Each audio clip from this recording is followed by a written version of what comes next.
Hi friends, என்னென்னா இது என்ன பண்ணுது அப்படின்னா, இது வந்து குளவி தான்.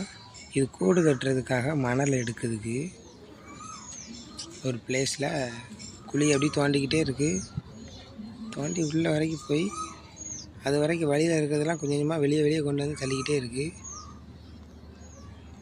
ஈரமான மணலை தேடி உள்ள வரைக்கும் போய் அதை எடுத்துகிட்டு வந்து கூடு கட்டுறதுக்காண்டி எடுத்துக்கிட்டு இருக்கு. அதை பாருங்கள், அது மூமெண்ட் ஸ்பீடை பாருங்கள். இது ஒரு நிமிஷம் குறைஞ்சது 50 செகண்டாவது உள்ளேயே இருந்து மணலை வெளியே எடுக்கிறது உள்ளே இருக்குது. ஆனால் இது தேனியும் கிடையாது, இது ஒரு எறும்பும் கிடையாது. இது வந்து ஏதோ ஒரு வரிசையை சேர்ந்த ஒரு பூச்சி இனம் தான்.